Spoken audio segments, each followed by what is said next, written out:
यह एक प्रेरक और भावुक कहानी है जो कठिन समय में असम के लोगों की हिम्मत, एकता और एक दूसरे की मदद करने के अटूट जज्बे को दर्शाती है। आशा की किरण। ब्रह्मपुत्र के किनारे असम का खूबसूरत गांव काजीरंगा का किनारा अपनी हरियाली और शांत माहौल के लिए जाना जाता था। चारों तरफ चाय के बगान, बहती हुई ब्रह्मपुत्र नदी और मेहनती लोग। लेकिन उस साल मानसून का रूप कुछ अलग ही था। लगातार कई दिनों से हो रही मूसलाधार बारिश ने नदी के जलस्तर को खतरे के निशान से बहुत ऊपर पहुंचा दिया था। एक रात जब पूरा गांव सो रहा था, तभी नदी का पानी बांध तोड़ते हुए गांव की गलियों में घुसने लगा। देखते ही देखते घर जलमग्न होने लगे और लोगों में अफरा तफरी मच गई। गांव के ही दो दोस्त, आर्यन और केल्विन, जो हमेशा अपनी सोशल मीडिया और डिजिटल दुनिया के जरिए लोगों की आवाज़ बनते थे, इस मुश्किल घड़ी में चुप नहीं बैठ सकते थे।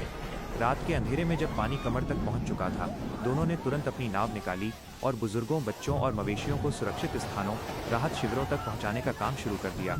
सुबह होते होते स्थिति और भी गंभीर हो गई थी। भोजन, पीने के साफ पानी और दवाइयों की भारी किल्लत होने लगी। आर्यन और केल्विन ने फैसला किया कि वे सिर्फ ज़मीनी स्तर पर ही काम नहीं करेंगे, बल्कि अपनी आवाज़ को देश के कोने कोने तक पहुंचाएंगे। उन्होंने एक मुहिम शुरू की, हेल्प असम के हेल्प यू असम। उन्होंने गांव के ज़मीनी हालात के वीडियो और तस्वीरें साझा की और लोगों से असम के प्रभावित परिवारों की मदद के लिए आगे आने की अपील की। उनकी ये आवाज़ जंगल की आग की तरह फैल गई।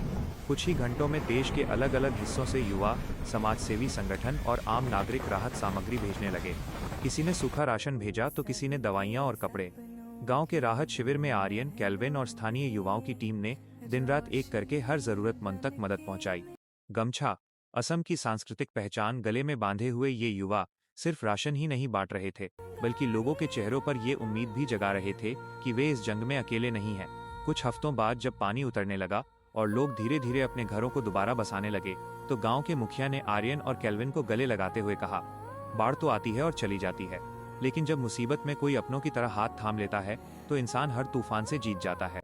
असम की ये घटना सिर्फ एक त्रासदी की कहानी नहीं बनी, बल्कि ये इंसानियत, एकता और युवा शक्ति के उस जज्बे की मिसाल बन गई जो हर मुश्किल से लड़कर नया सवेरा ला सकती है।